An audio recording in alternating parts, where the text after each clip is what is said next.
And right, it's different when in the spring, and you don't see the overtopping flooding until and that's just honestly the last few years, like the way that during years when it was much earlier, these years are and so I mean we're at record levels groundwater level in the state and Michigan, Midwest, Northern Midwest are like that. So consider that, sure, whatever you call it, capital into moving a fence, and then in 2 years things dry up. It's like that for 10 years. That's right.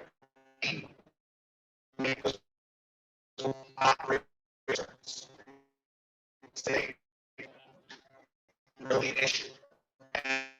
Where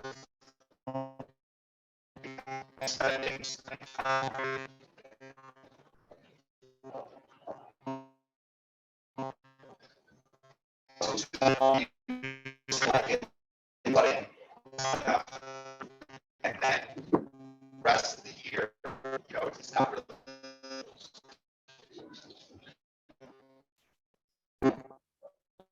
Camera going.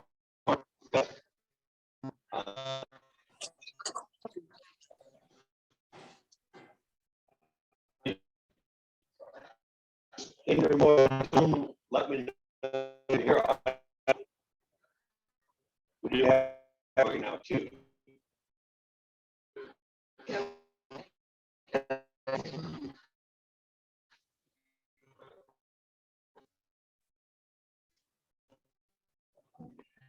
So who's right? Oh, okay.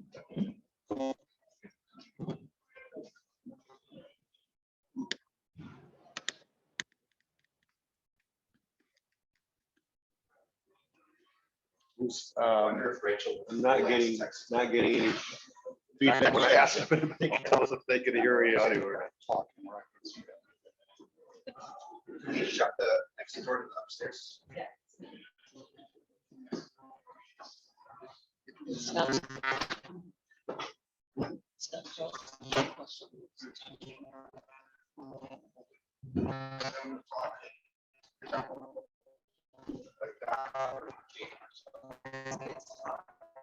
Can you just know that's on Zoom? Hear us?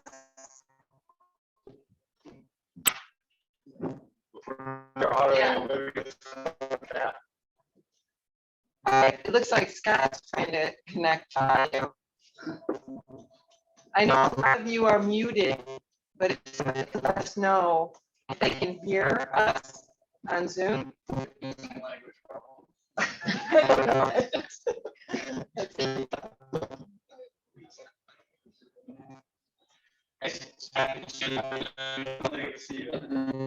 If you can even type in the chat section and let us know, that would be outstanding.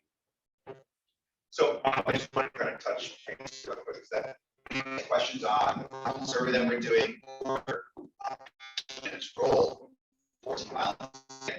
I do want to it's a little less organized, a little less concise. So if anybody does questions or want to clarify things in more to the point, I can afterwards. Here after vacation, I'm a little less. Apologies. Oh.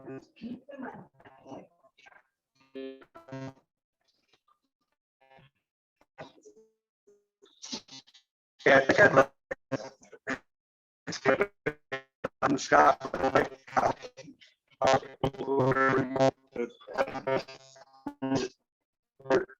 Here's Scott as well. So I'd like to move ahead toward committees. Phil, you give us the testing.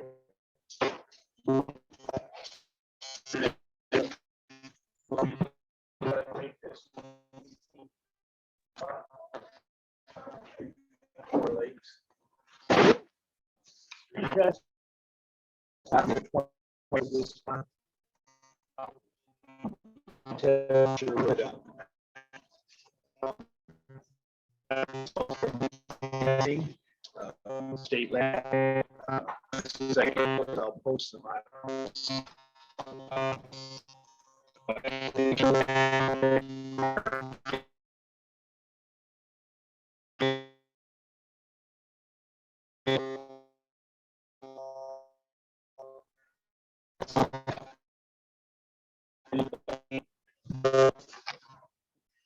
If not, we'll back up and we'll go through our publicity and outreach.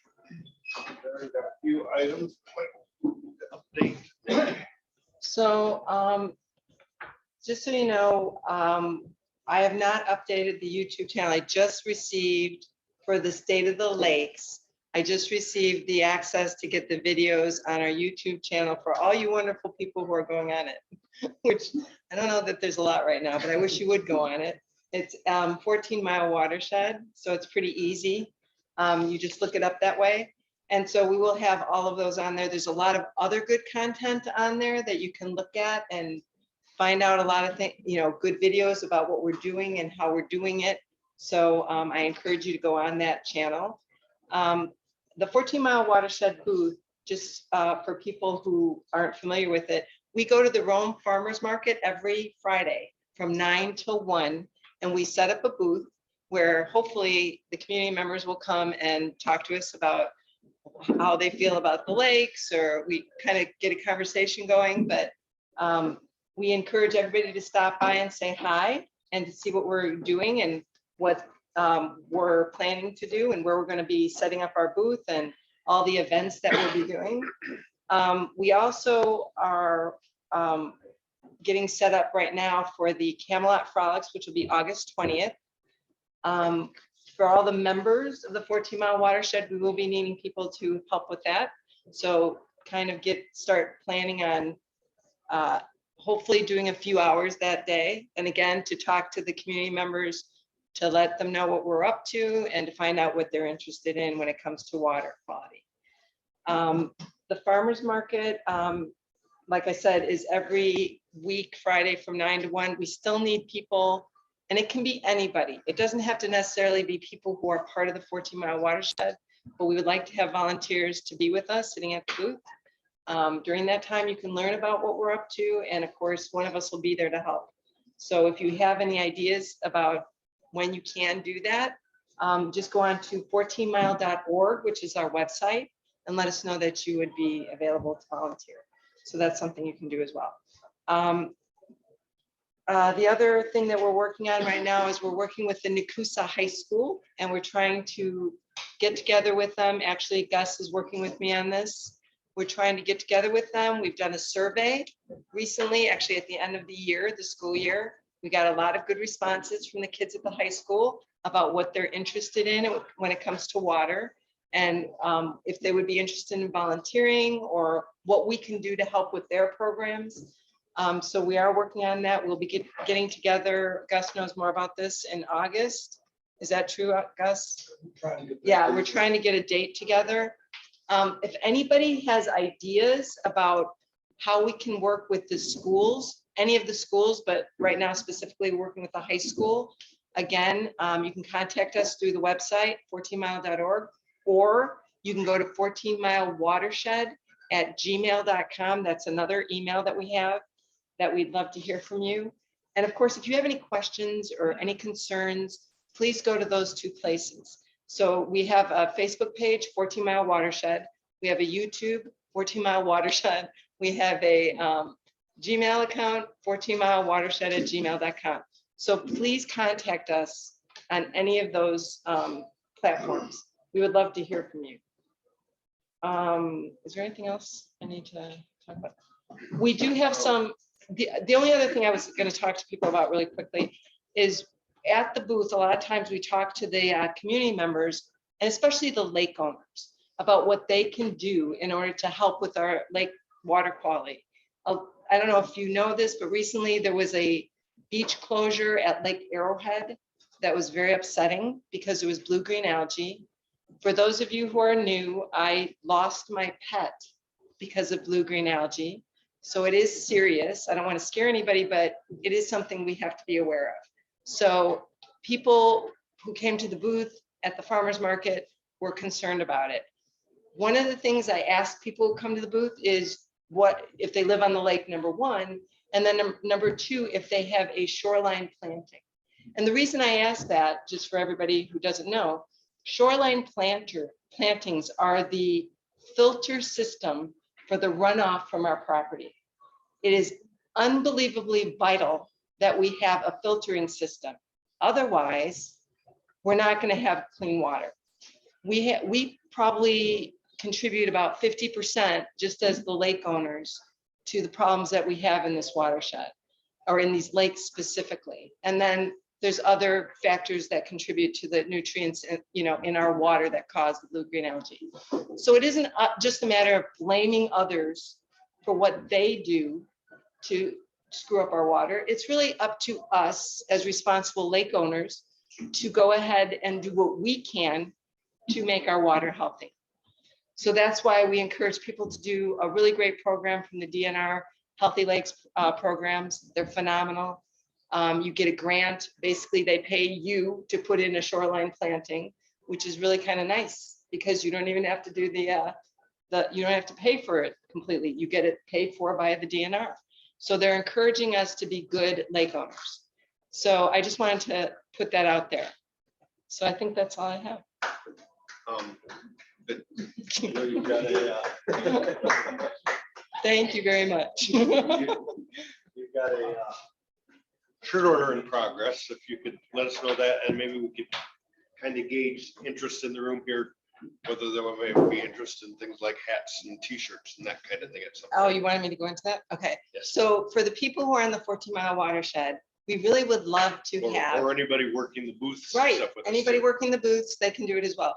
We are working on getting polo shirts so that when we are at the farmer's market, instead of just looking at our lovely little name badges, which are wonderful and all, we would like to have a shirt so you can just pick us out. So we're working on that. They would be embroidered. They would be nice shirts. So and they would be relatively low cost. So they're going to be between $25 to $27. So they're going to be relatively low cost. So I don't know about the members. I'm excited about getting something with our logo on it so that people know who we are. A lot of times I forget my badge, so it's kind of nice if I would have something else. Hackers have shown us that this is a good thing to do because they all did this. Draft does it very successfully. So we're trying to do that with our group as well. If there's interest with the public, the general public, we'd be more than happy to include you in on an order. That would be fine as well. It shows support for us. And again, for all the people out there on Zoom and all the people in here, supporting this group is a great way to show that you care about healthy lakes. And it's also a great way to get involved. We want everybody to get involved in this. So I just wanted to put that out there. So yeah, we'll be getting some shirts. Thank you, Karen. Any questions, Karen? I'm going to talk about grants and healthy lakes stuff in a second, but I won't be offended if those of you who wanted to order pizza sneak over quietly Yeah. and get some while it's warm, and we'll just keep the meeting going. Treasurer Phil, there, raise your hand. Phil will take donations toward to offset some of the costs of the food here tonight. Okay. Grant development, those kinds of things, service water grants, and our education grant. A lot of that, the hours and stuff, especially in the state of our lakes, all helped offset the surface water education grant that 14 Mile has. And Karen has developed a healthy lake hero sign. Yes. I don't think I have it with me. With the Right, I don't DNR think I have it.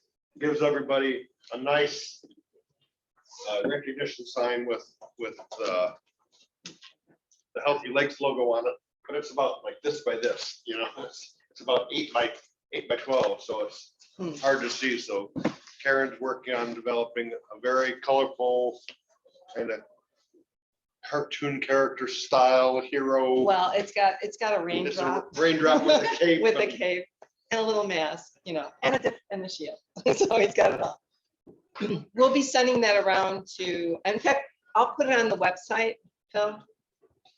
And then you can put it on the website and people can comment on it. We can change it. We can work on it, whatever. As far as Healthy Lakes grants, I'm promoting those again this year. I've had about 7 people sign up. I met 3 people last week. I'm meeting somebody each of the next 2 days. One person is leaving for a while and won't be back till early September. So anyway, as we encourage you to refer people to me, anybody who might be interested in Healthy Lakes grants for the 5 practices. They're all good for nutrient infiltration and sedimentation, erosion. So anybody who who has lakefront property who might be interested in native plantings, rock infiltration, rain gardens, fish sticks, or You put me on the did I spot. say the native planting? Yeah, you did. You said native plantings. I should know them by the. What is it? Right? No, we already, Oh, the diversion. the diversion. So you can also convert Right. runoff coming straight down the slope into a rain garden or into it. And can I say something real quick, Dave? Regarding the Healthy Lakes, Dave comes out, he evaluates your property because he did this for me, because I did 4 of them. And then he submits the grant. You do not have to do a grant, okay? Because I could not do a grant if you paid me. So Dave does a grant. All you have to do is, pay for the stuff and do some work if you choose to. You can hire people, but it's really easy. I just want to stress that. Okay, we still have a supply of fertilizer clean cooperator signs that are available at farmers market and whenever we set up a booth.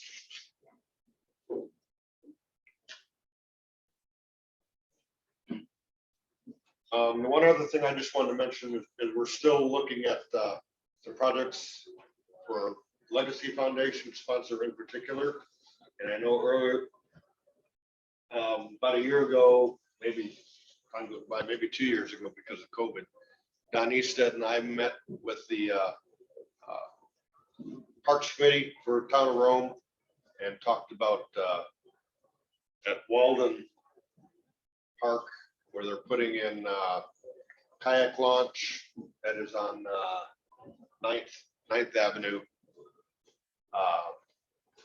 There's a significant slope going down to the water. I mean, kind of like what you see right out the window here. And we really think that would be an ideal place to have showcase a really nice Healthy Lakes planting.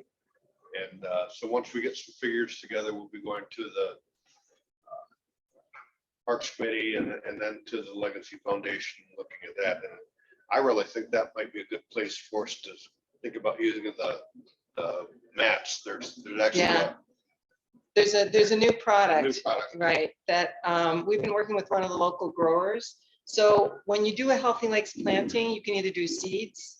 I chose to do little plants, little plugs that you put into the earth, and it's time consuming. It's not easy. We did 3 native plantings, so it was a lot. Okay, it was a lot. I'm not going to kid you.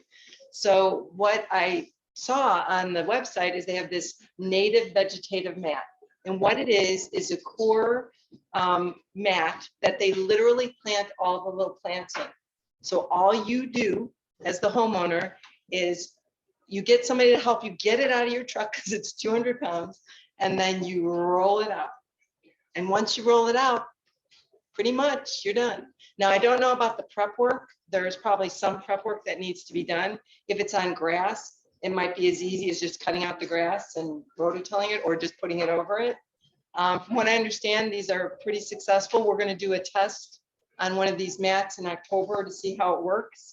But it's a great option for people who don't have time and don't want to spend, days prepping and doing all that. This would be a good solution for them. Well, especially with something like Legacy Foundation, if we can look at the square footage and figure what it would cost to put down a vegetative mat there, that might be the way to go. Right, especially on a slope. That would be a good Yep. option for a slope. October, you want to put those down? Well, they only do it twice a year. They do it in July because they have to grow it. Yeah. So they grow it for 4 months and then you pick it up in July. We prefer July, but we missed it. So, oh, she said they might have some left over, but it would only be one sample. But they do it in July and then October. Those are the 2 times they do it. And if you want any information on it, I'll give it to you on Phil to put it on the website.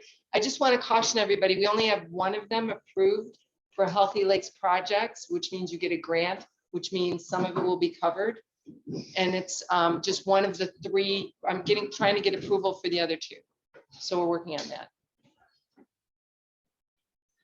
And they'll actually do a custom planting, Oh. but there's quite a large John had a- minimum square footage you need. Exactly. So that's Yeah. a lot. Dave, I have a question. Just for the edification of the general public, what number of Healthy Lakes projects has the 14 Mile Watershed Committee sponsored during its lifetime? Good question. You know, we brought well over 1,000 lake property owners, and I'm Right. curious as to what percentage might have taken If we advantage of. If we look at the percentages, I'd be terribly discouraged. Well, Well, no, I think it's very But, important. that we do that. you gotta get the ball rolling. Right. Sure. So yeah, we've had- I'm not trying to be. Right. No, I'm just I saying, say that There- there are some people that might be a little bit reticent about this. they're, I can be yeah. some of this too. right. they're in the Good point. neighborhood of 60 projects that have been done on 3 Great. lakes or in progress. And thank you for what you've done to that effect. I've got the floor here and I want to That thank goes you. all the way back Thank to you. like 2018, so. And actually, some of the work I take credit for predates 14 Mile by a year. But I want to point out to everybody on Zoom or anybody here, if you want to do the project, you have to get your project, or you have to have it evaluated and everything done 2 days before November. Is that the cutoff? November 1st is the Right. cutoff, so And we have I need to be 25. out, on your property by, 1st of October roughly. Right. And the reality is we can only do 25 years. So if you guys want to get your native planting or your Healthy Lake project grant in this year, I mean, it rolls. People start to really, get going before the cutoff. So get your name in with Dave sooner than later. Any other questions on grants? There's a lot of opportunities out there. We're just becoming more and more educated about those all the time, so. Finance, Barb and Phil show, you got. Oh, I do want to mention, if you're not going to mention it, the donation that we added tonight, so why don't you mention that, Phil? Yeah.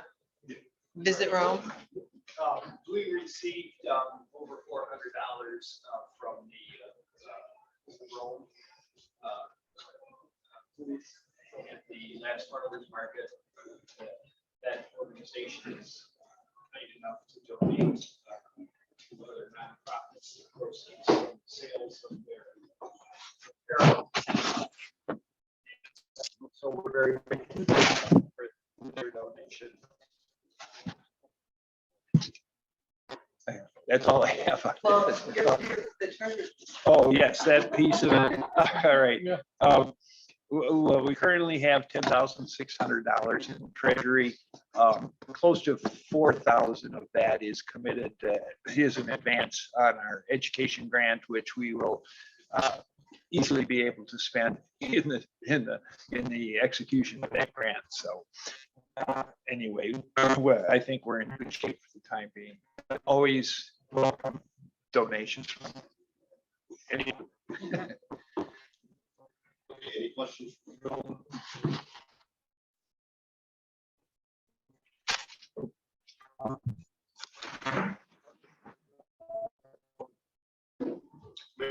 Speakers I've been talking to, Mike Park, CW. Jill.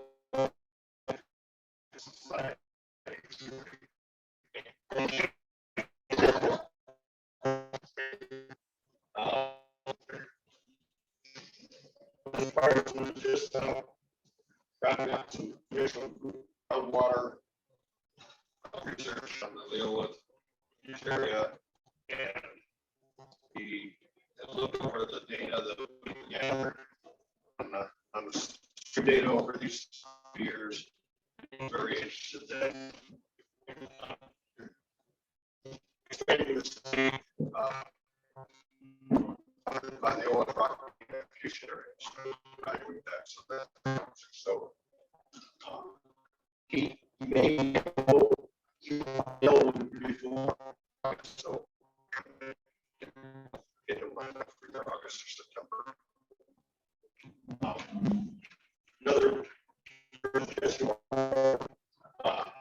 he owns a business called English Services.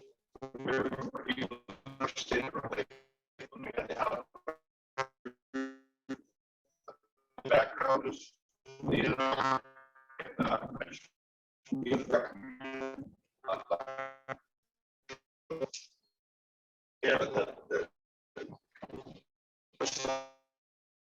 they are those efforts kind of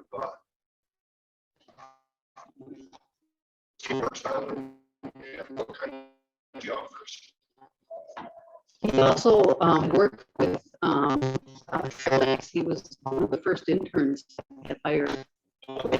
Yeah, they both. Yeah.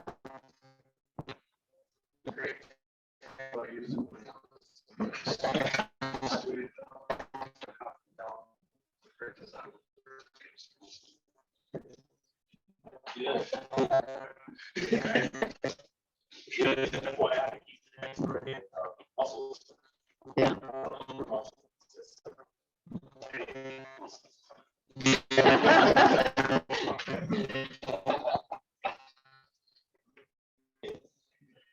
So we're always looking to share information with anybody who has send their way.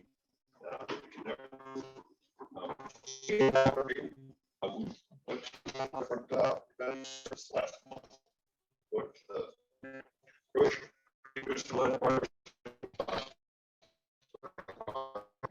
that was a really good presentation on Heartland's precision farming techniques and technology and expense they put into developing their farming operations. And then we also heard from President Farmer at that event.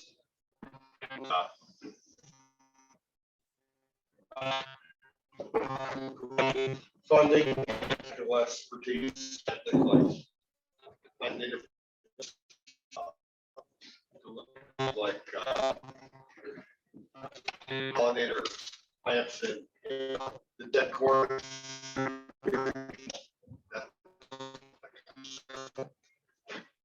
Another with kind of And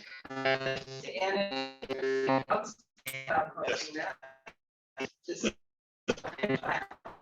oh, I was only. He's got it, buddy.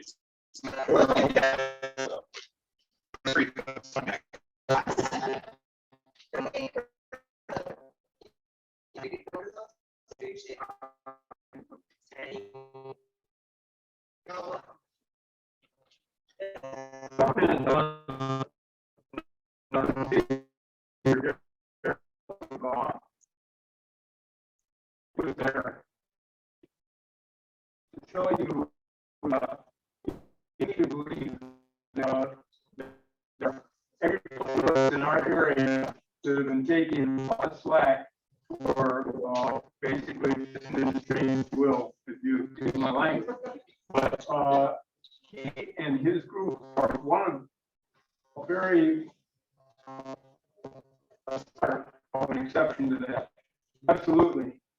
Precision fertilization that he drew, if you quickly in a map of that they're growing on. They have soil samples and they have the same soil where they know pretty much exactly what the content and these are for pixels.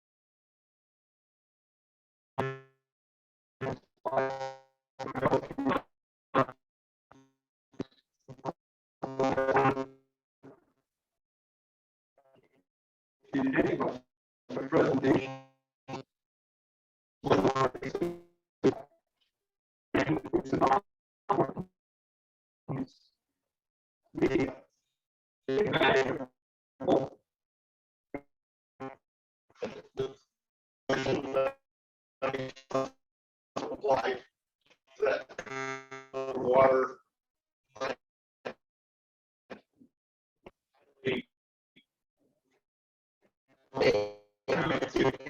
If you walk into the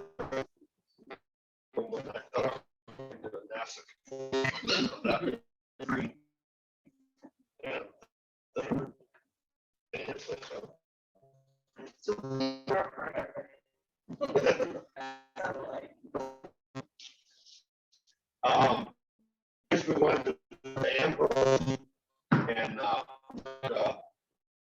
River Alliance, another water state and networking experience, getting our information on their website with them.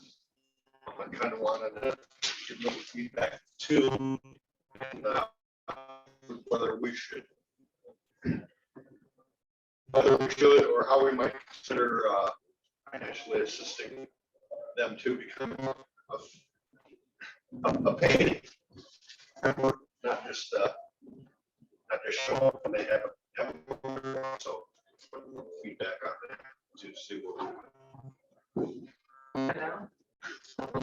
yeah, sure. I mean, on individual memberships are as little as $35. Really? What's it? I didn't really see it listed in the membership. Do you know those factors contribute? We do. You know what level or?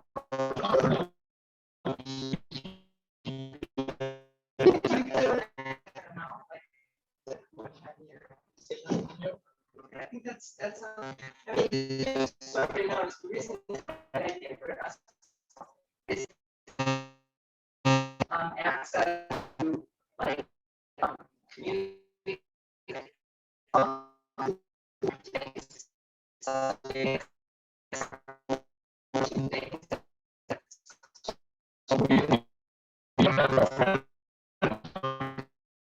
This is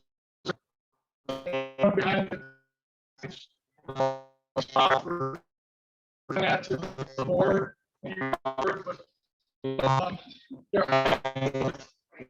I'll work those. So quick. We don't. 2007, 10, he helped us out. So on, so good group. Yeah, You resource bet. to use. You know, we're going to. And I- over years, yeah. So.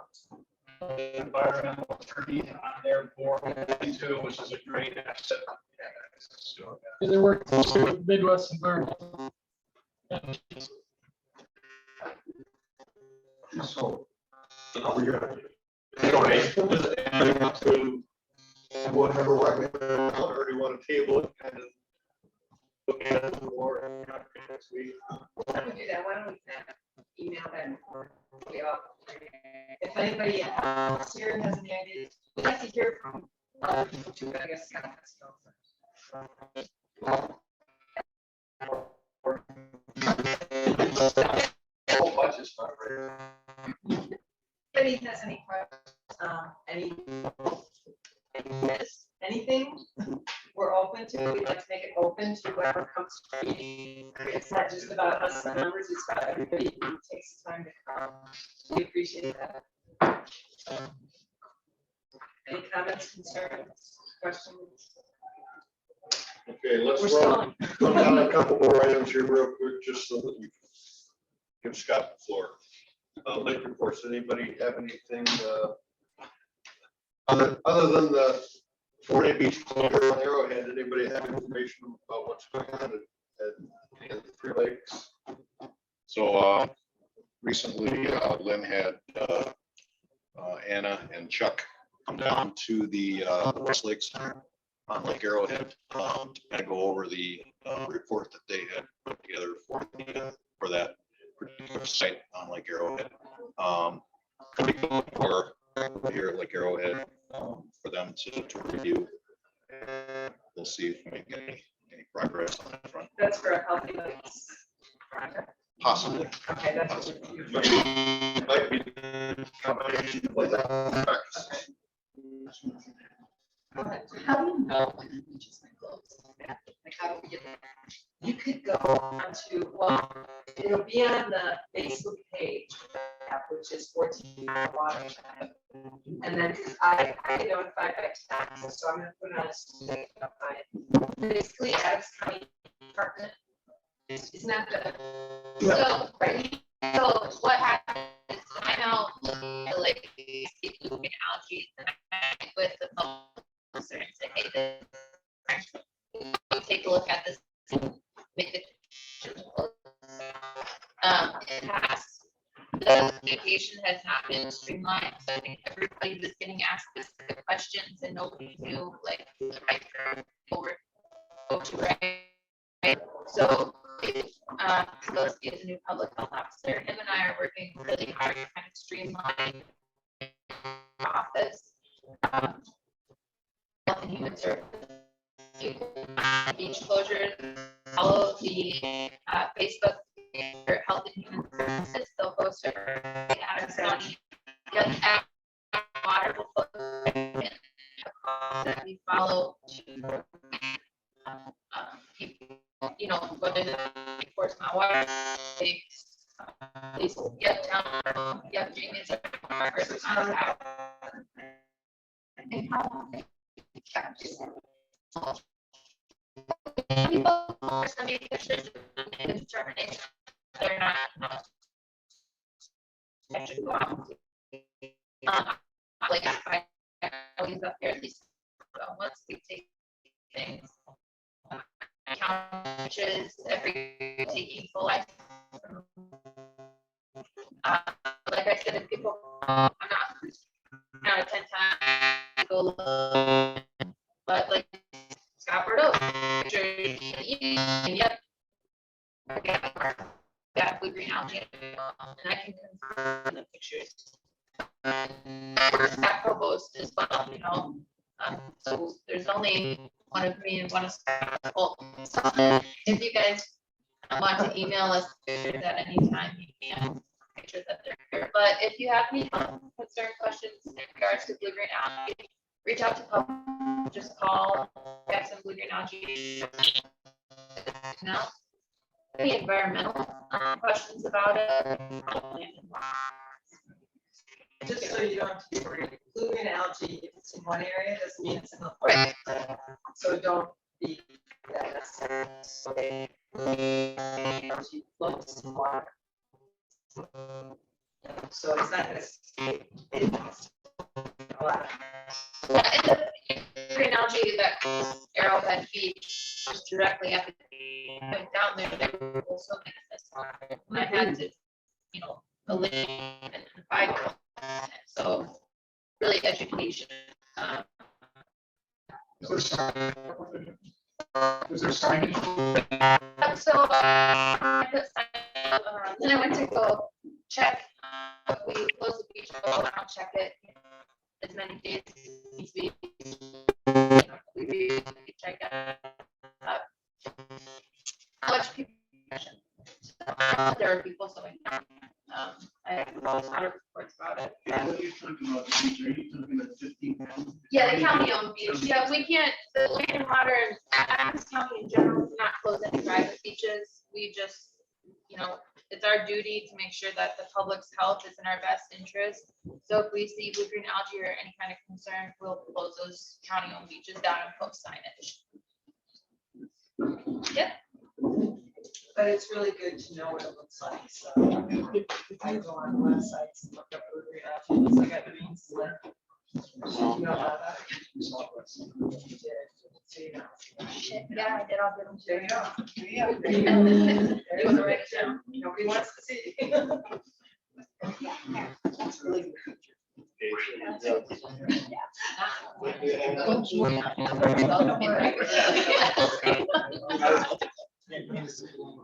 Anything, Okay.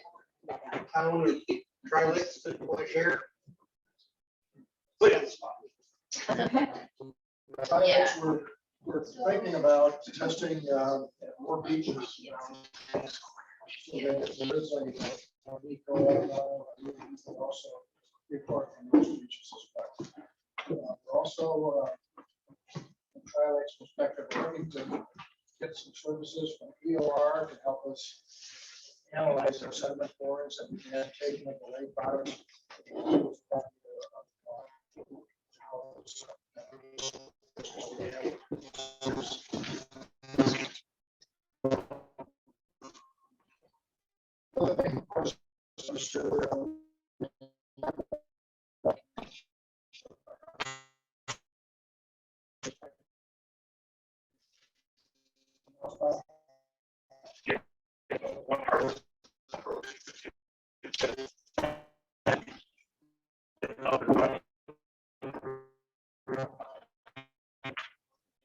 Can I ask a question?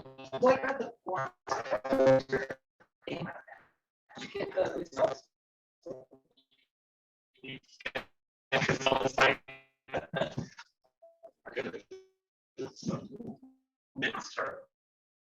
And the key thing is if they use internal. So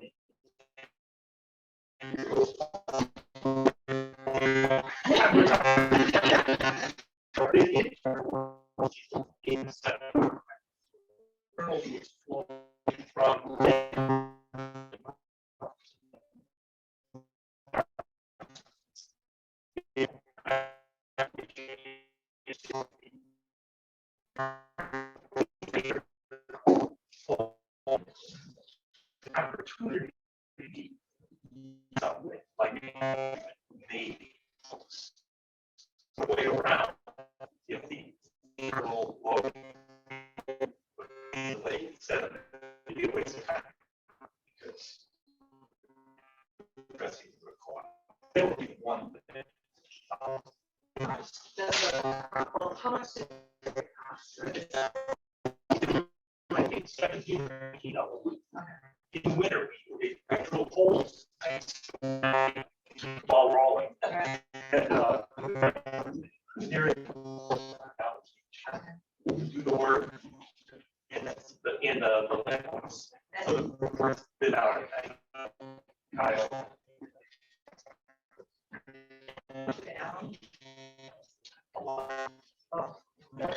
If you put out very long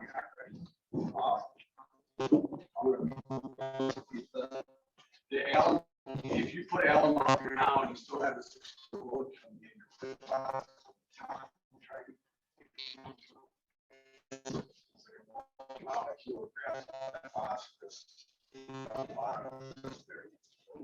Yeah, more phosphorus on top of that. Phosphorus that high.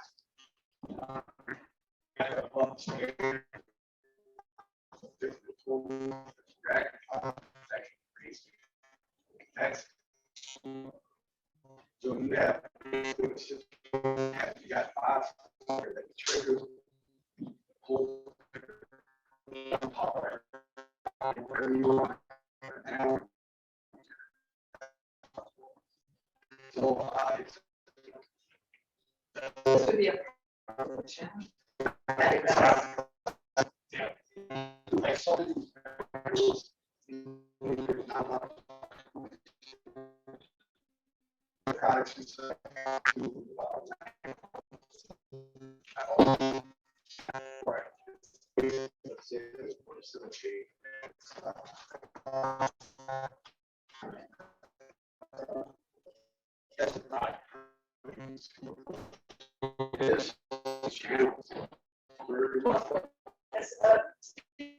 We did it.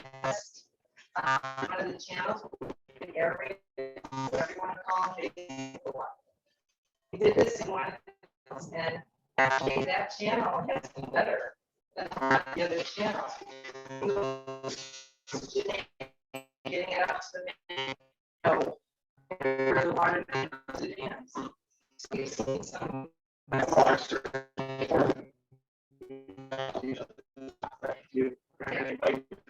July.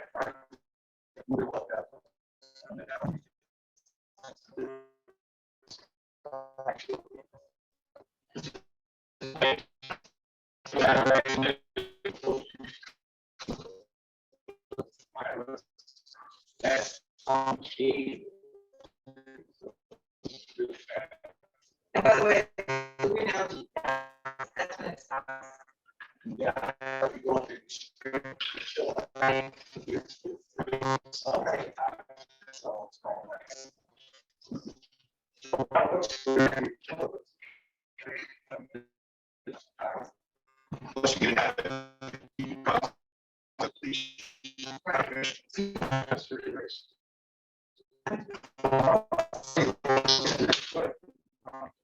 The covenant is to additional E. coli testing.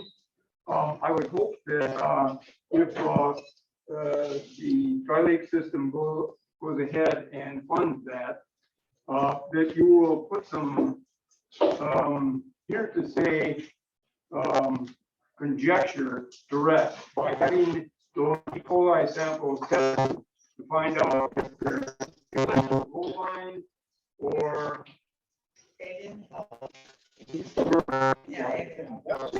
The next time there's an E. coli test, I know. that's a good thing because there's been a lot of people shooting back and forth with each other. The second thing is a question, and that's in regard to the internal loading. Scott, you can correct me if I'm wrong here, but I before you correct me. The question that I have here is whether or not, and I didn't attend the town board meeting, so I should know this. I don't. Was the wakeboarding issue addressed, and where did that go? Wakeboarding issue is currently being discussed at the board. It was discussed at the board last Thursday. We intend to have an ongoing discussion. We talked about maybe even having a referendum in the fall to get information from citizens who are resident here. But we also want to make sure we contact seasonal residents as well, get their input.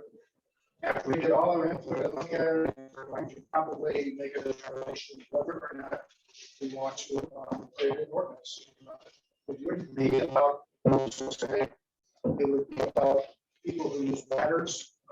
Maybe that might be something that we would regulate. I'm not for sure we want to do that. The other thing would be folks that operate in transition continuously that are going between slow and plane, because that's just up the stuff on the bottom. It also creates gigantic wave action. Three items there that we're concerned about. And the third item would be those that are allowing skiers to race with or without a rope. All those contribute to wave action. Our lakes are shallow, our lakes are narrow, so there's not enough surface area for those lakes to deteriorate. So what would you have people who own these boats do? They can continue to operate, and they just have to operate in a different manner, perhaps. Like I said, we haven't reached any conclusions yet. We'd like to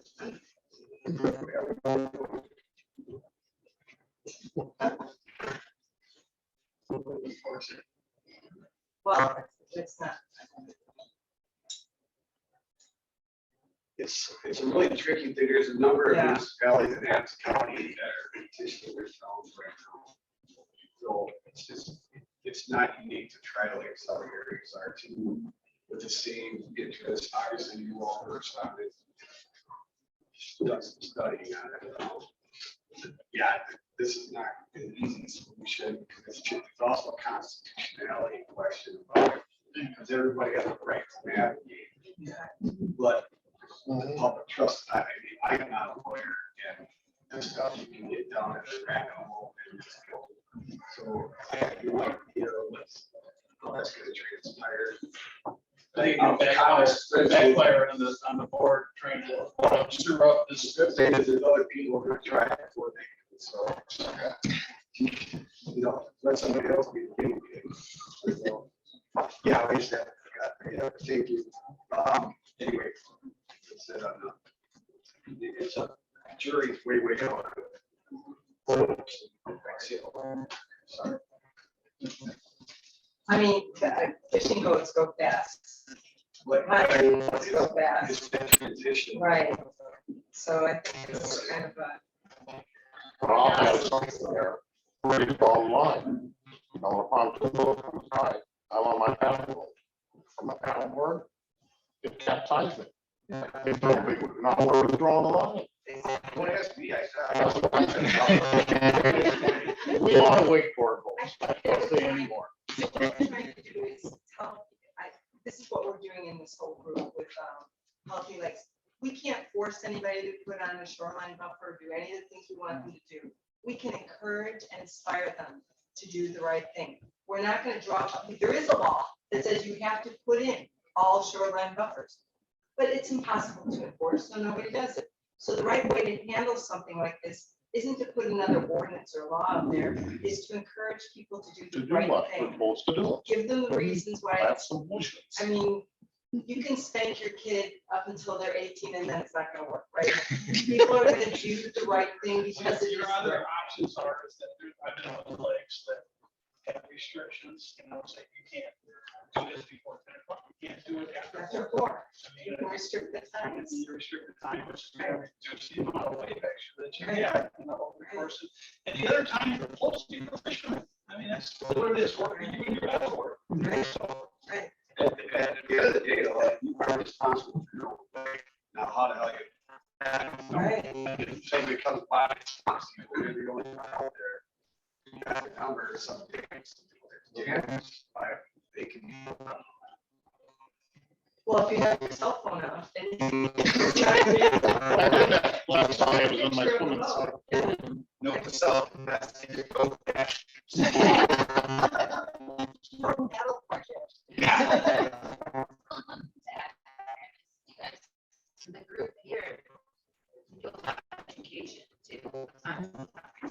Education.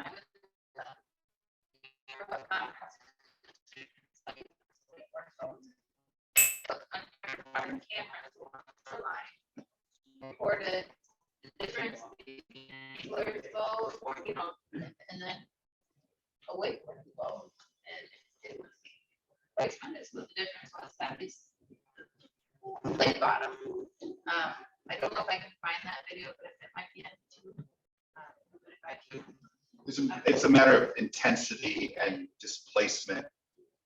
You know, all at once versus spread out. Speed's not really the matter. It's the output from the outboard, how much actual energy is hitting the water. And that's the problem. It's because it's not a matter of the size of the vessel. It's not a matter of the speed. It's a function of the amount of energy entering the water and it overwhelming. yes, right? What's the resource? So. Right. We have some contentious going with. You're not unique. It's not just Adams County, it's not the 3 townships that are working into it now. It's, well, our lake, where I go to, Marquette County, it's 9 acres. And we got some of the best, most beautiful wake centers we've ever seen. 150 grand for a boat on a 90-acre lake. We have standing waves. So, and yeah, we have obviously the water fire. I don't know what this.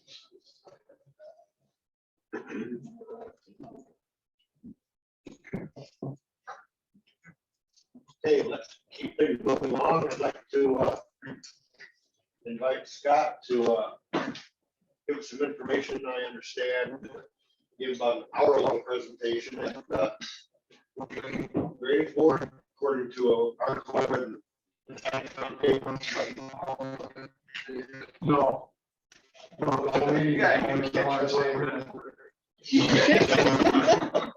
Must have been some editorial license of the person who wrote the news article.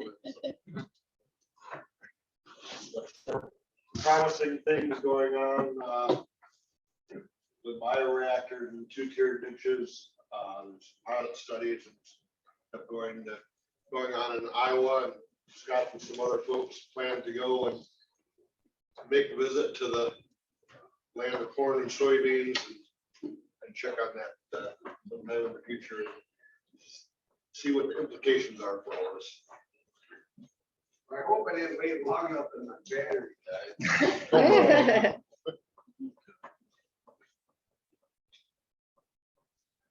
Got the present through my memory. You're talking to the technological treatment.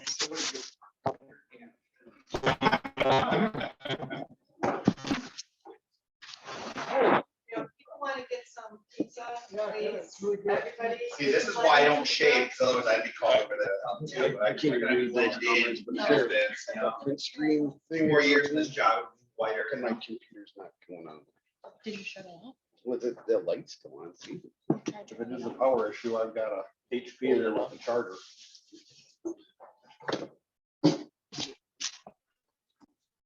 No, it's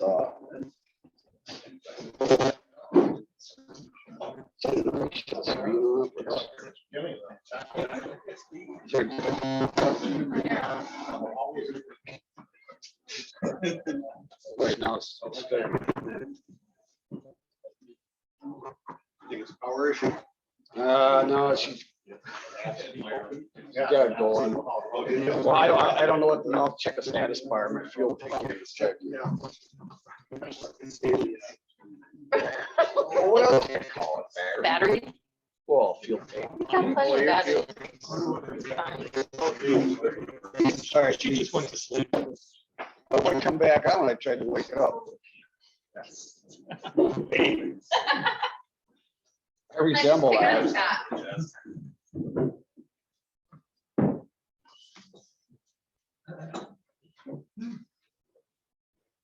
The light on the trees is pretty outside.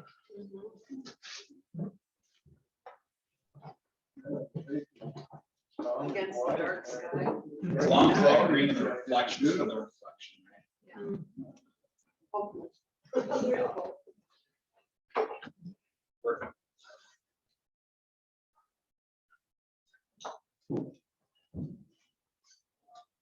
Good job.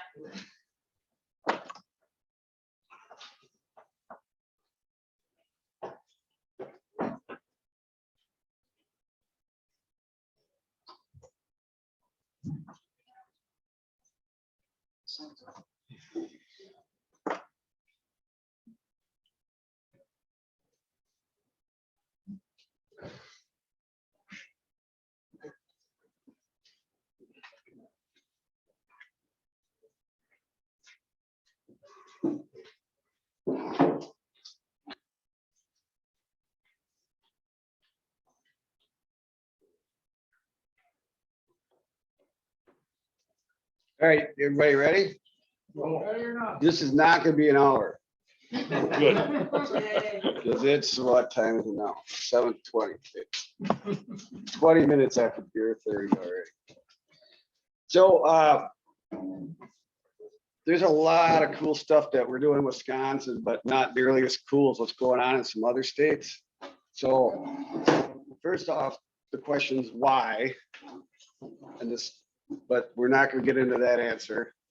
The second question is, what can we do about it? And that one's easy. We're just gonna go there and plagiarize, copy everything.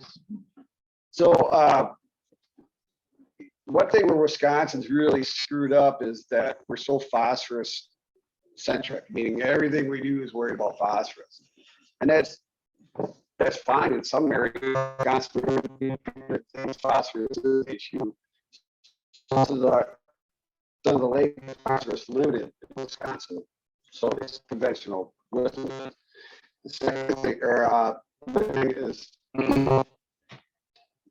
because of all this, we put so much emphasis on forget about nitrogen, carbon. All those things have a huge impact on water. It could affect both aquatic plant growth.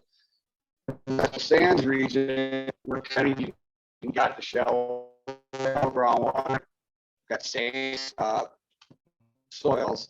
So all the nitrogen on our grass on our picking up by those shells in the ground mile. That gets our groundwater water for the same reason. Shallow, sandy soil. There's a between the connection nexus. You want to say. So what you do in the land really different. So we're talking about, we're always worried about pretty much away because it's set at a even if you achieve it, you're still going to have crappy water. But somehow they came up with 6 because that please everybody. That index isn't, you guys probably index, but you still have eligibles. So what's going on? Our biggest thing we could do to control nitrogen, which gets in our groundwater, is basically apply less. Don't put it on. There's so much nitrogen left in grass, but if you're not bagging your grass, it's enough to sustain your grass throughout the year. You know, or just cut down the number of chem treatments in your property. That'll help the local water quality quite a bit. That's when we went to Heartland, and what you see Heartland doing with Coloma Farms and some of these other farms, using technology to reduce the amount of nitrogen applied. Applying nitrogen or losing nitrogen to groundwater is lost of money. It also screwed with their whole nitrogen balance because now that nitrogen is enriching the groundwater, the same groundwater they're pumping to irrigate their potatoes and corn and everything else. And that extra nitrogen can have an impact on their productivity. Too much nitrogen is not a good thing. Too less is not a good thing. So they're looking at how do we decrease fertilizer application. And like Kyle was mentioning before, when they had their cameras and everything, they're down to 1 pixel. Basically, they could tell the fields and the soils, moisture content, irrigation, how much nitrogen should be there, instead of saying, oh, we're going to apply 100 pounds of nitrogen per acre 3 times or once a year. Don't need that. Some areas don't need it. Also, a lot of money. And what plants don't use like the ground. So it's really, we'll talk a little bit about that. A second, what are you interested in? It's 10 ways or remove. So we look at all the plants and water, that soaking up phosphorus in the water column. And then you heard Karen talk about what's happening at the shoreline. Those terrestrial plants you put on have nice roots, and all that water right at the surface of the groundwater that's coming right there from the water, from the septic system. That's not coming from a farm field. That's much deeper. But those plants suck it into that, they had to fit that water with that process nitrogen and stop it from going to the lake instead of their buffer. That's what you want to think of as it's better plants than it. Just like hard plants. Exactly what you want to contribute in that state out there. internal loading mission before. That's they're sucking that's nitrogen phosphates for they can absorb their soul. I go kill it. Those decays and phosphorus and nitrogen release.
Before it started doing and the notifications, you see it, formal, you see it,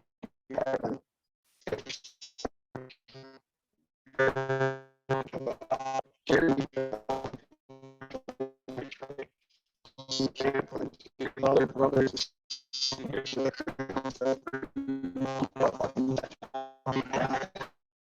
This is the type of stuff at heart. One of our cell phones has GPS on it. It's not hard getting that put on these units.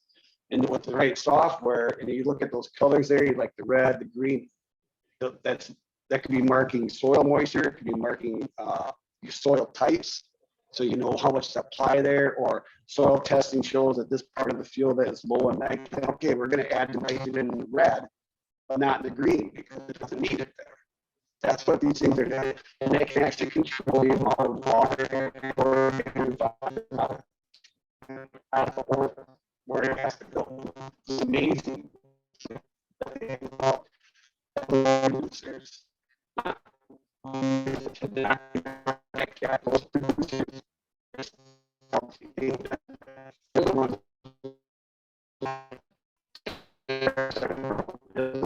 Separate from technology screen.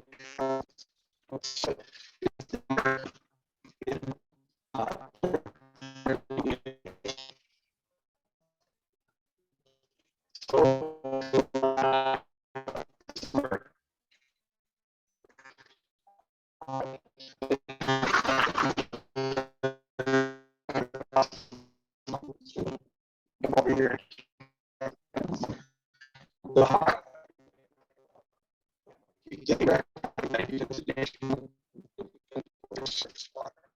Understand that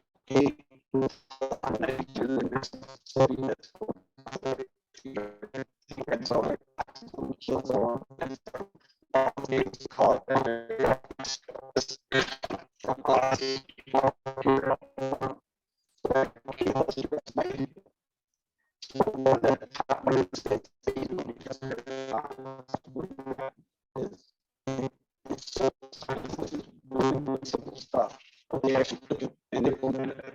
So basically, instead of a drain field like a septic system, we have these big areas that actually made out, put in wood chips, just wood chips. You don't want to use old, you don't want to use cedar, and that just one of those wood chips, that's surface area. Much water to that.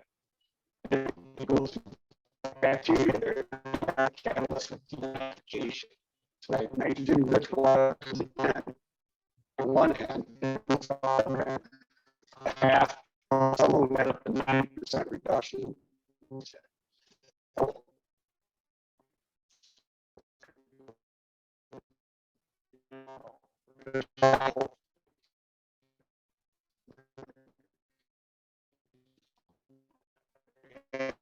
If you see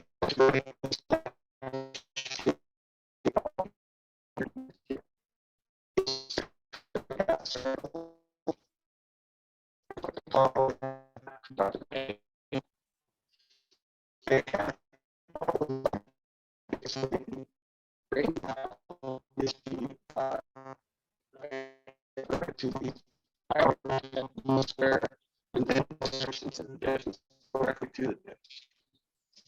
It's you're talking $10,000, $20,000 for these. But that for these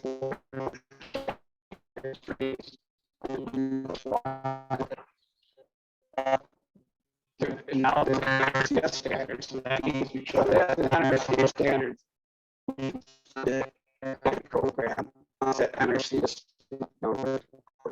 So part of the reason I guess what I want to show them this so we can one of them is all strategic. It's a different person there and we'll see this and say, hey, we got to fund this. And then when you're there, say, looks good, right? And they say, well, no, we're going to fund this, right? And put the pressure on them and make them cave. Doing God's work, Scott. I nothing. Yeah, now the light, you do need some permeability, but it's fine though. It's really fine. You know, you could use plastic if you wanted. The problem is if groundwater comes up, it interacts with that too much. You can push it up, float it up. So because it's going to go anaerobic. Eventually, that bacteria in there, and that process is that's how it goes to oxygen. It gets oxygen again on its well, that's when you lose your nitrogen up there. It goes back in the atmosphere where it belongs. 78% of our atmosphere is nitrogen, that's where it should go, not in water. All right, here's another one thing that they're doing over there that we're not. You guys ever seen drainage ditches out here before? You got, I don't know how many miles. That's the second. So on our standard design is a travis, get rid of the bottom line. You know, we line family pops up there into this trapezoid ditch and goes down or stream, wherever. Sometimes that ditch loses the groundwater and it goes back into groundwater. Sometimes you get more groundwater coming in. It varies throughout. And just as a tangent, which, okay, it's a shiny object for me. I just went there.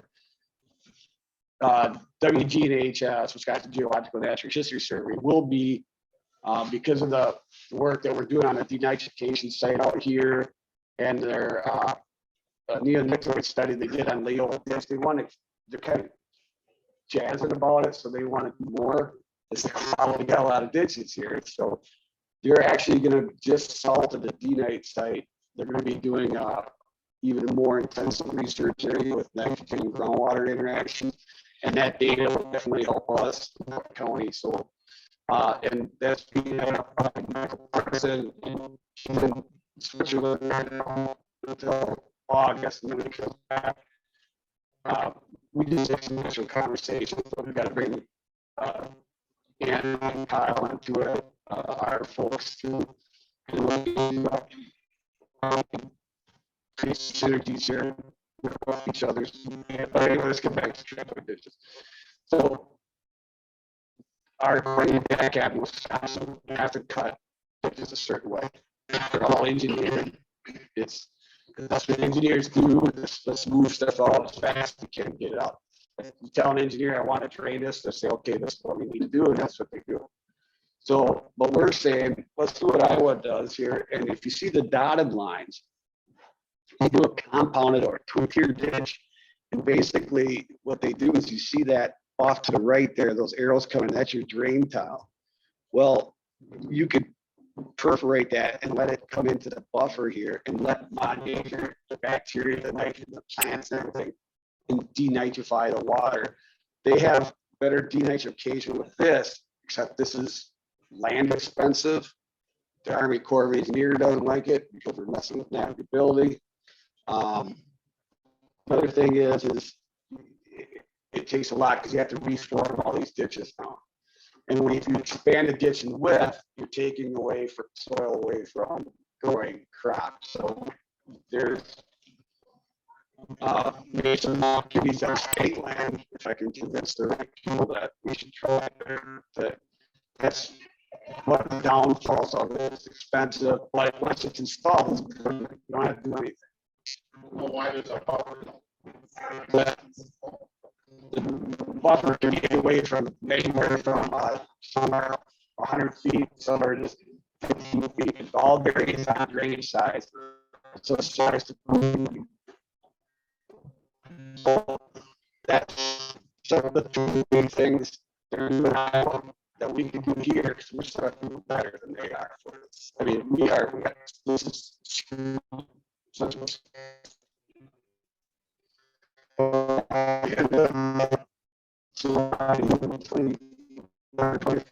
take off mass. What we have to do is Iowa, the state, we exchange notes, get the plan, go out and see these and see what kind of feasibility there is, and then pull the trigger and see if it's fine to play ball.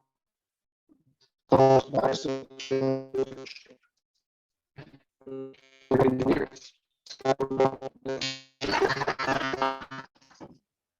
The drainage districts have.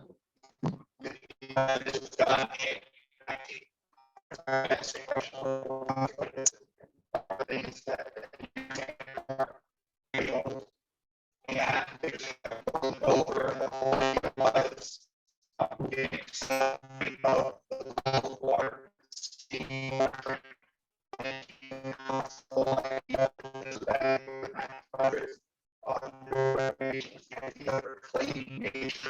And so create a standard that would be consistent with water. So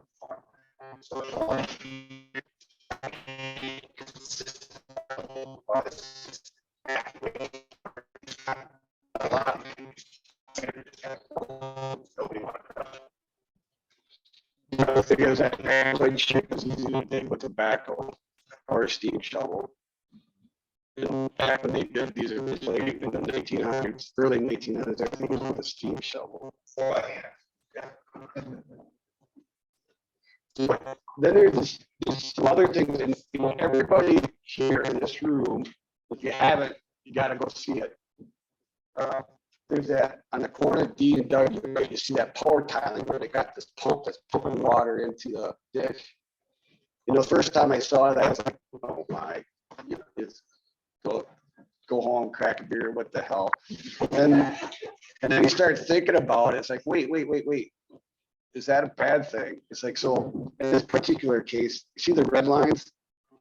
That's your drainage tiles that used to go into the ditch along W. Now they're all diverted to a central sump. So all that super nitrogen rich water, because it's coming right off this field, that's a foot, where water tables anywhere from a foot to 4 feet below the surface. It's got this super rich nitrogen, which we're talking about 20, what are we, right around 25, right, on our average? Because we're sampling that. And like I said, What's that? 25, yeah, parts per million, I'm sorry, 20. It's about, the average is about 25 parts per million. It ranges between 20 and 30. But I mean, that's not a ton of nitrogen.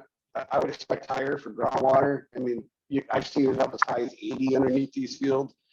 But nonetheless, so we got 25, we got this whole capture zone here now, that's 20, that's water coming in. So, and I'm a plumbing designer on the side, and I love creating numbers, looking at graphs and creating these pressurized systems. So there's a system that I'm designing. I'm going to turn it over to WPG. I got permission from the big boss to give it to them. I named this after a few people I work with. Like, I'm not. Is this safe for work? This is like Kyle. Oh, he's here. So, anyway, we're going to extract that nitrogen. It's capture, right? So instead of just having it diffuse through this whole tree, at this site, there's other.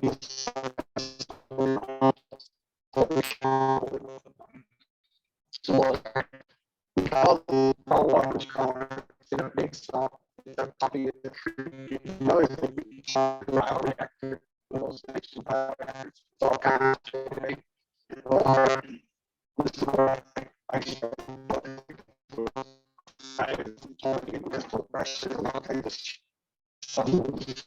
and so I can take the discharge limit, the discharge rate of that pump from that system.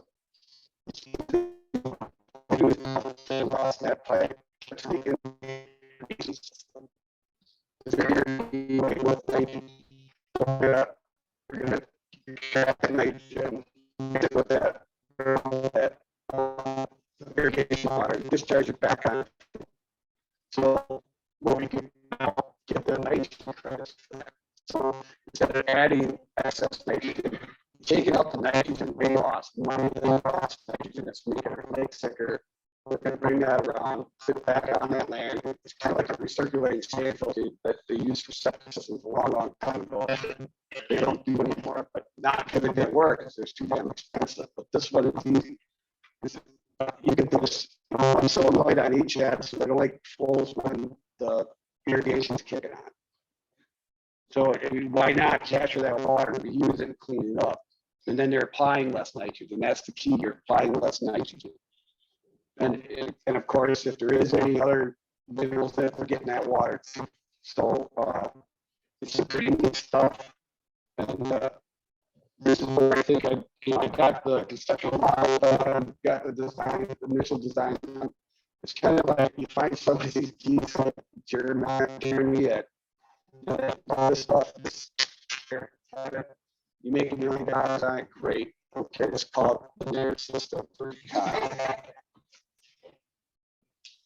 or yes. So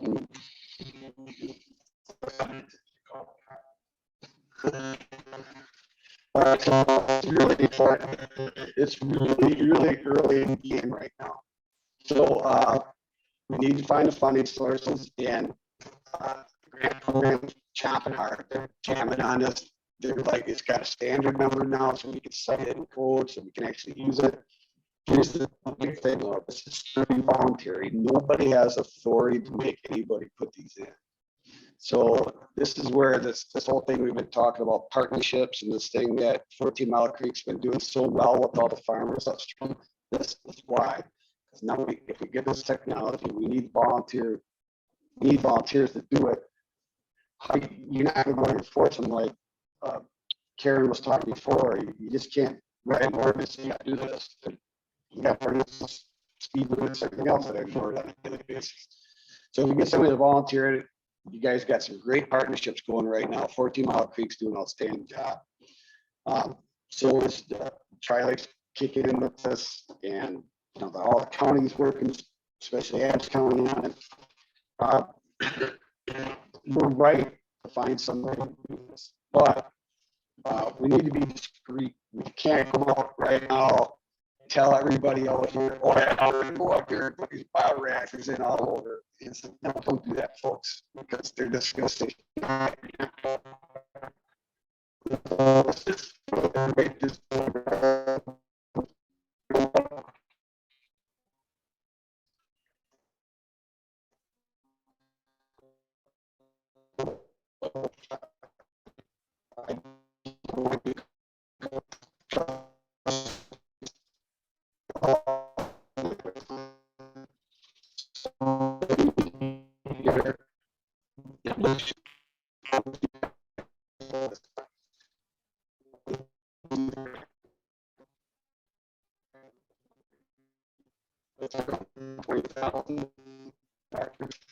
Or maybe these systems where it's talking a few $1,000, you know, spending X amount.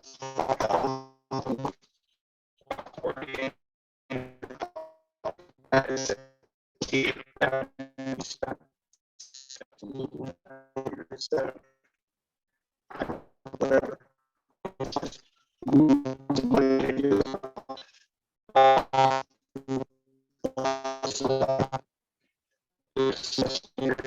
Performance developed. So we can't say $10,000.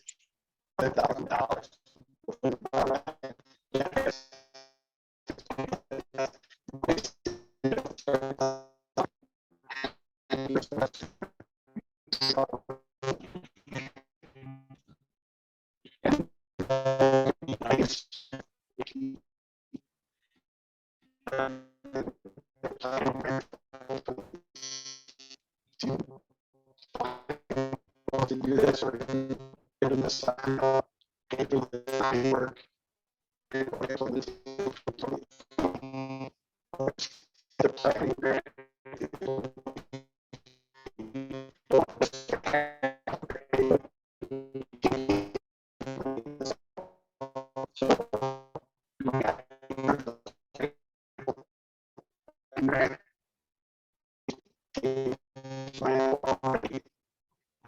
Need to read that. Use their information.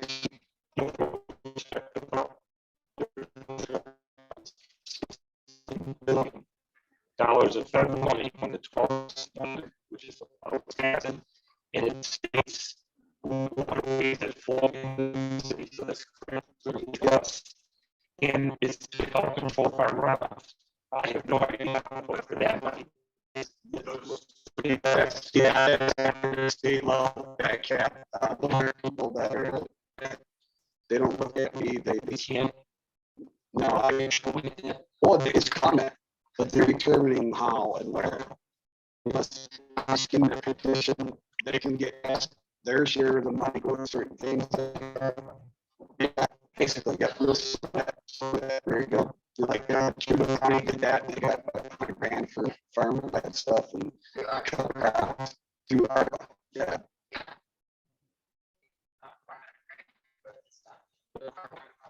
It's all this infrastructure money, bipartisan infrastructure law, that also can be used for water quality, water improvements, specifically mentioned in there, and everything we're doing for up here in the 14-mile pre-development plan, so you're automatically eligible for those federal dollars. And since this now has an NRCS standard, it means it now has a standard DNR, which holds it to 319, which ties into those EPA block grants for infrastructure you're talking about. Wow, and that also those stat funds that discussed on. So Yeah, very nice little thing coming together. It's very exciting. I just said that, but thanks.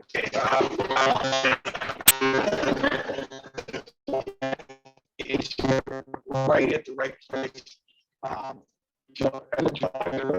Get lined up and go out.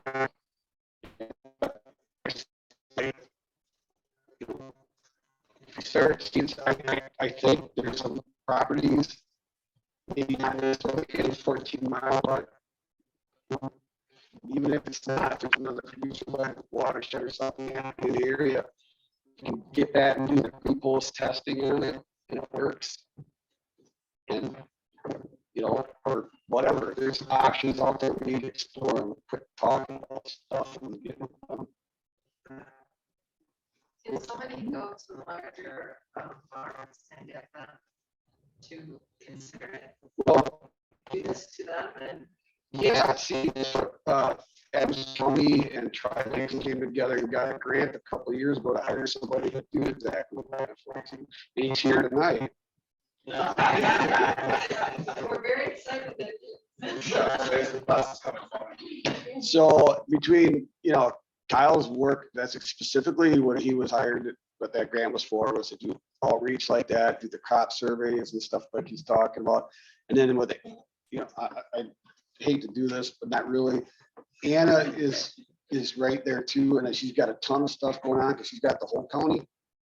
But she knows how to work the ag community very, very, very well. Way better than any our guy.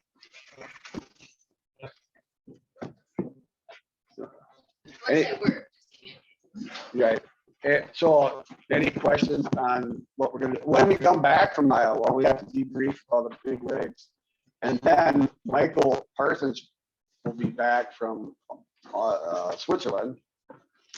And we'd like to get him to come in and explain to you folks what he's doing out there in the 14 mile. He's got information to share. I think you guys will find it interesting. He can tell you some of the data they got now with their modeling. He can tell you where to emphasize certain practices because they identify the groundwater inflow areas, the nitrogen and neonicotinoid concentrations, things like that. So it goes back to why do a certain BMP that's going to affect, that's not going to have a big impact, right? It's like we got $10,000, but I put it on this area where it's not that big of a contributing factor, or do I put it in an area where I got a ton of stuff? Not that figured out certain parts of the watershed.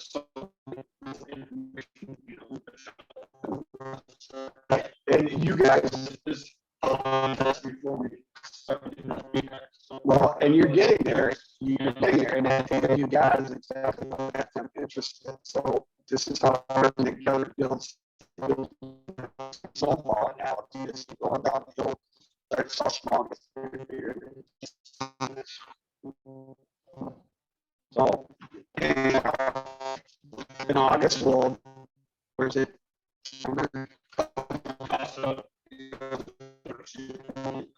Yeah, I'm really can on what I have to offer and what he wants to show you guys. It's going to help us and everybody here with our data.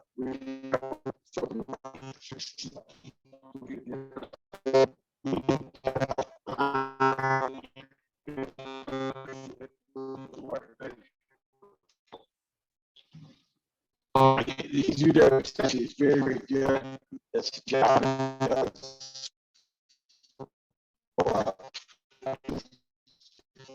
Kyle folks that set up a meetings.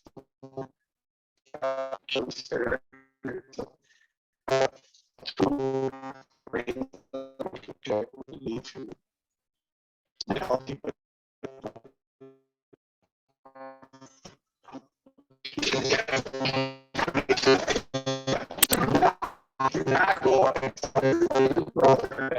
We're coming out there for that. You say we're jamming on some new technologies, we're working with ag on it now. If that works up there, what can we employ here on our properties? Always, if you're going to say you're going to do something up there, your next sentence better be, what are we going to do down here? On the lakes, because you're 50-50. 50% of the problems from you, 50% of the problems from us. There's no bullets all down. You put your finger up, there's 3 pointing back at you. It's like that.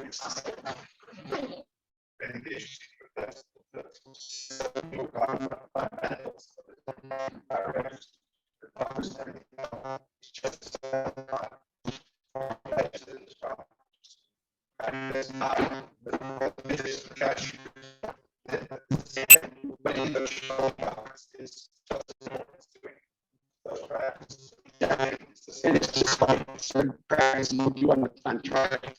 If you're worried about septic systems, but if you're on a pipeline in the lake and going out, don't invest or don't worry about that. That's not having an impact on the lake.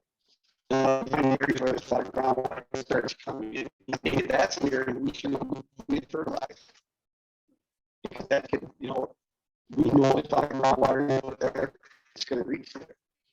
Or, you know, are you septic maintained?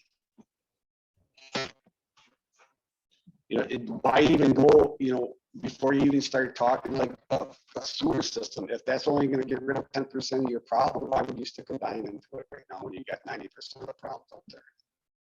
You know, so if somebody starts talking to sewer, this whole area, you don't know that. That would take a pretty extensive diagnostics study to find out if it's even economically feasible. Well, they're doing it in Green Lake. So that would be a- Green Lake already had their sewer system. It's in. Oh, yeah. Not all the homeowners have it. So they're requiring that they do, they're asking it's voluntary to replace their well system or their septic system with a, you know, Put it as soon as. Usually after 10 years, they're required to connect up anyway. Green Lake. yeah. Well, anywhere, I think once you start with that. But it's expensive, it's $20,000 to $30,000 for a property owner. I mean, that would be a hard sell here or anywhere.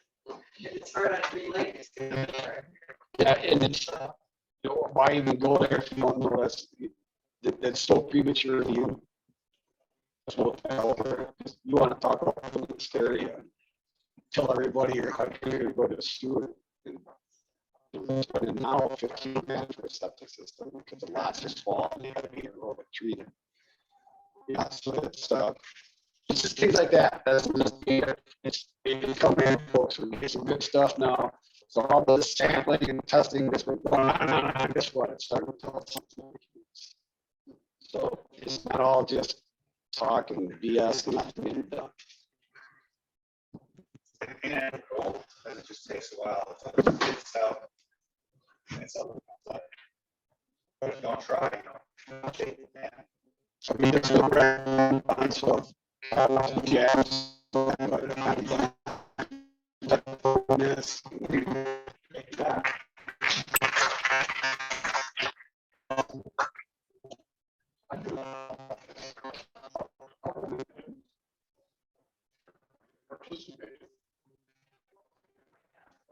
People don't know if you're right here. Honestly, people have, I'm sorry, late farmers, you know, percent. 35 feet back, you can put grass. The thing that's, I mean, they have this, as long as they put it off where it is. It's not. Unfortunately, we were tested, like, we have There is, it is happening, but it's just like the egg, it takes time, like Karen and you know, Dave's been talking about what we're going to think.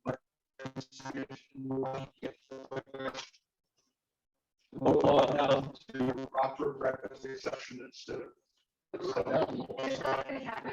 No, that's These native plantings take 3 to 5 years to become established. But once they're established, our variety is incredible. So, yeah.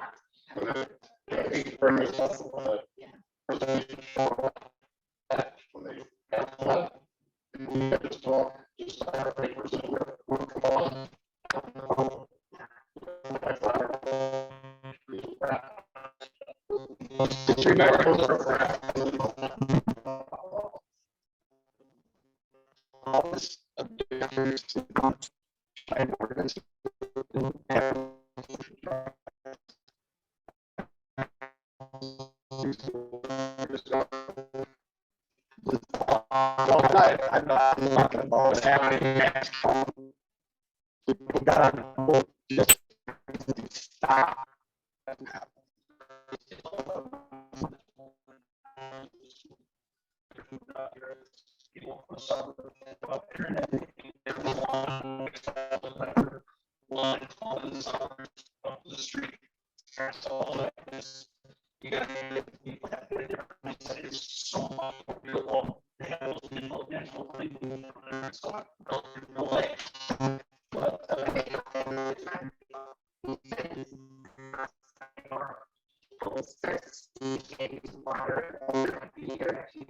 Unfortunately,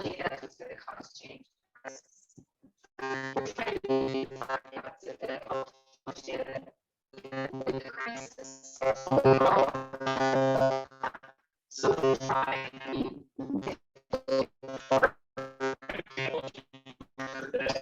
when we had a paper that helped them use them for like solar.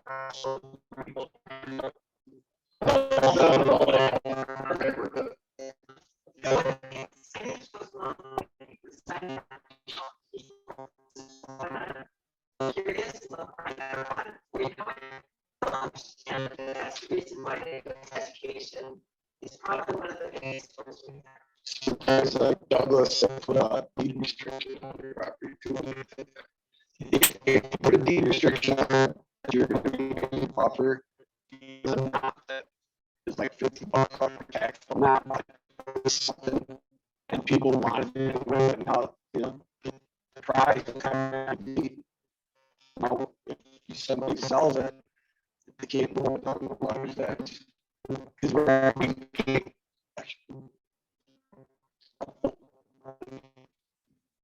put buffers in, and they're sold 3 years later, and they'll get down. That's not uncut. That's why I understand these big shoulder restrictions, so they place. And it's great. You know, I'm not driving you. You know, you got this. You're doing good. What happens after that? I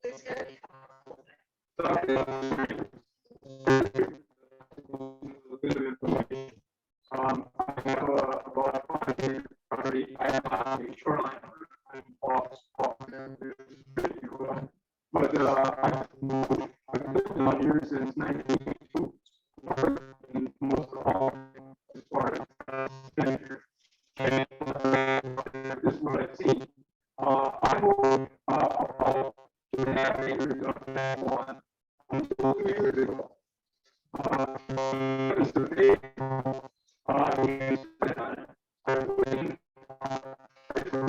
recommendations in my property. I moved 50,000 square feet of former lawn. I moved it into the lawn for my cottage. I removed the carbon footprint for myself and on a yearly basis with that 50,000 square feet of record. If you put that everything online, and talk to your neighbors about that, and you have this conversation, regular, but I guarantee you that people will make problems. And it's going to take 15 years to do it, but it's hard. Don't say we can't do it, but it can be fun. How long have you been doing this, Karen? Yeah. I mean, with the 14. Oh, it's not great. I had in 2016 and I decided nobody else was their pet. That was pretty devastating to lose your pet because of something in the water. Well, between every day, you guys share more people into this. I don't know how you guys are doing it. It's awesome. Yeah, the percent, I like you said, you don't look at it, you look at the number. Every shoreline that you guys can put in, can get somebody to do it.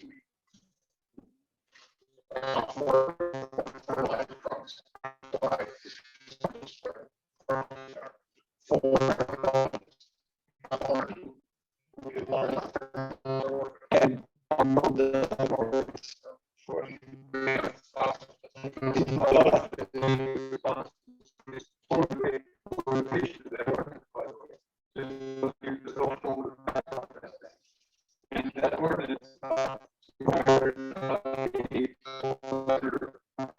sign on the agreement, the tenets of that. It's not really a restriction, it's more of a matter of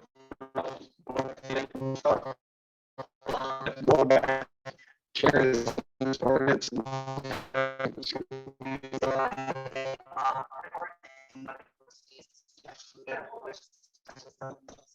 That nobody can get people to enforce. Clean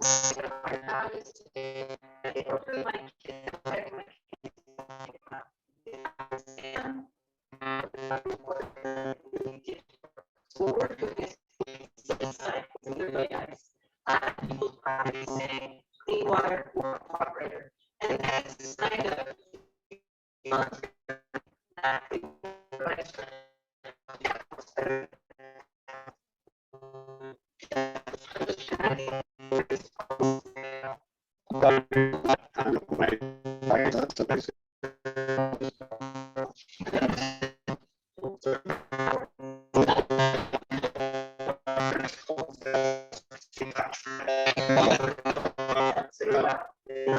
It'll come back, my glasses, and, you know, who got jeans, and everything's going.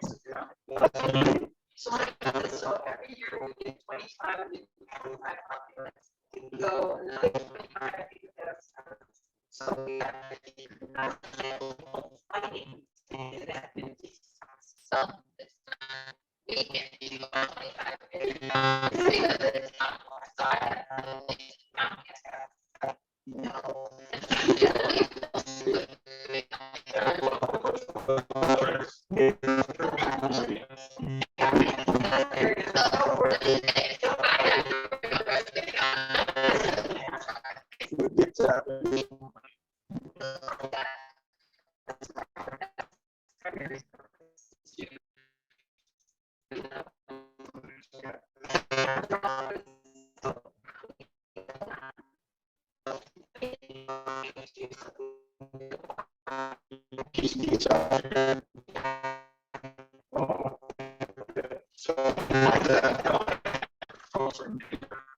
This is what's kind of is very practice over.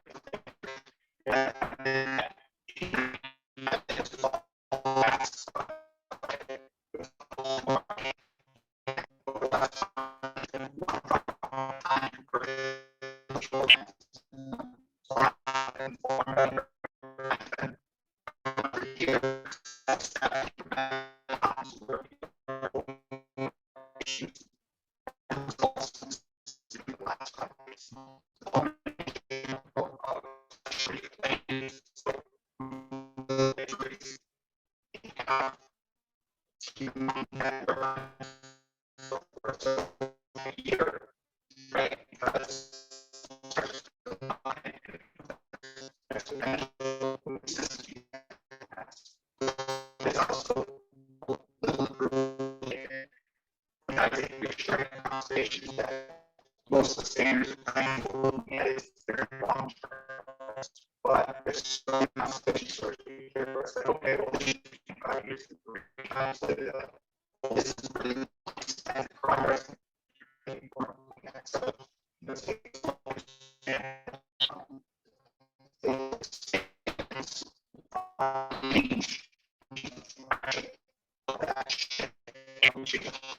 history.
the